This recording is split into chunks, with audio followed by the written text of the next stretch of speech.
friends, in this video we are going to talk about what are the effects of eating food with guilt and how diabetics generally face it a lot.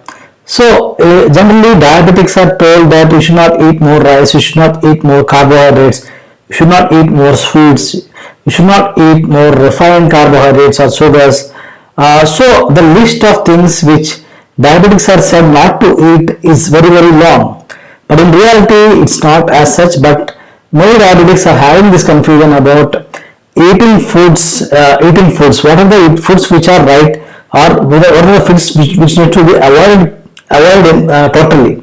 So, because of this confusion, any diabetic, when taking any bite of any food, he is generally skeptical, because I used to get a lot of questions from people asking, I am a diabetic, can I eat carrot? I am a diabetic, can I eat beetroot? See, carrots are obviously very good, but they think that it is bad because it has sugar in it. So if you see that 90% of the foods in the universe have sugar in it, you can't avoid. But the sugars which harm you are not the sugars which are available in natural foods, like naturally available foods like vegetables or fruits, and generally the sugars which harm you, which harm diabetics, are the sugars which are refined sugars, which are available in fast foods, in donuts, pizzas, burgers, etc. So don't worry too much about foods. So most of the foods are safe for diabetics.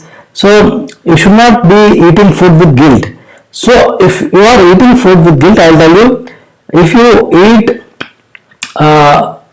roti with guilt, and if you eat rice with full pleasure, full acceptance, that rice will not raise your blood sugar levels, but the roti will raise your blood sugar levels, because you are eating it with guilt. So guilt is very dangerous, because as a diabetic you may come across situations like you go to a marriage party where everyone is eating sweets, you like to eat sweets, you eat one or two sweets and then you start feeling guilty. So when you are guilty, what happens is your hypothalamus is confused, because the function of hypothalamus is to send signaling to different parts of the body for various body functions. So when your hypothalamus receives a signal, because it can receive signals from your eyes, your ears, your nose and your mouth.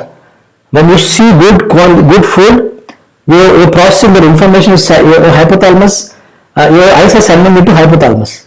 So this information is being sent to hypothalamus, and hypothalamus will understand, okay, now Govardhan is going to eat biryani. So now let me try to pass the information to the stomach and the intestines and liver and pancreas and all to prepare all the chemicals required to digest this biryani and break it down metabolically correct inside the system. So when you are eating foods with full pleasure and full involvement, your hypothalamus will be able to sense it correctly and will pass on the proper signals to your body. But if you are eating the food with guilt, then what happens is your hypothalamus is confused. Now it does not know, it does not exactly process the signals, and it does not send proper signals to the body parts, and what will happen is there are lack of enzymes and digestive juices, and your food is not metabolically broken down, and your food stays longer in the system, which will cause trouble and which will lead to fat storage and other issues. So that way we all should understand this part. So if you want to eat good quality food, eat food, whatever food you like, eat it, and when you want to even eat an ice cream, eat it wholeheartedly. Don't even hesitate, or don't have a guilt about eating it. So that's what I would like to tell you in this video. Thank you.